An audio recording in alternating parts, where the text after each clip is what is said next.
Hello ka Pinoy Techs! Magandang araw po sa inyong lahat at welcome back sa Pinoy Techs channel. Gusto ko lang po i-share sa inyo kung paano mag-ink flashing dito sa Canon G3000 na hindi na tayo dadaan sa computer. So meron din naman sa computer, kung titingnan nyo yung computer screen, yan, kung nasa screen tayo, meron ditong system cleaning. Ito po yung i-click natin, pipindutin natin kapag mag-i-ink flashing. Ano pong purpose ng ink flashing? Kapag ganito po yung output, ayan, so walang kulay na lumalabas. And then physical check, nakita natin na wala ding ink, color ink dito sa hose, only yung black lang.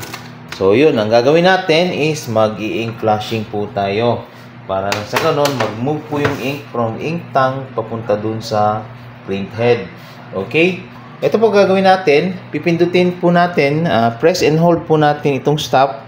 At hintayin natin mag-blink ng orange itong alarm ng 5 blinks. Okay? So let's do this. 1, 2, 3, 4, 5, release. Ayan. And then, obserbahan naman natin yung ayan, nagpa-flashing na. Ayun, umangat na yung ink. Okay.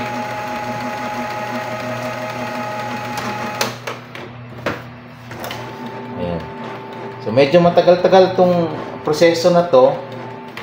Make sure lang po na yung ink natin sa tank is above half o marami, kasi medyo marami-raming ink ang ikukonsume niya.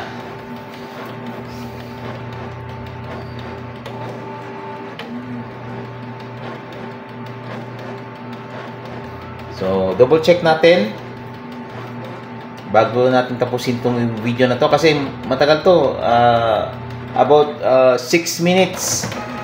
Ayan o, nag-flashing pa uli. Ayan.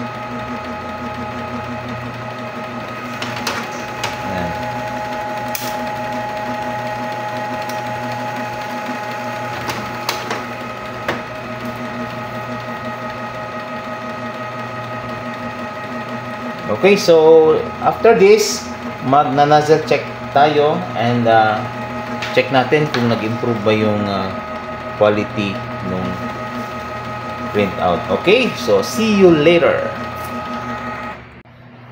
Okay guys, we're done with the ink flashing. So ngayon, magna-nozzle check tayo and press the stop, press and hold, and then blink once.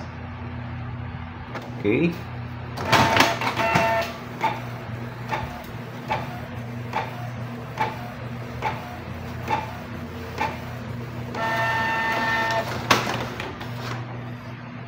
Okay, so ganun lang po mag-ink flashing without PC. So diretso na po tayo sa printer mismo.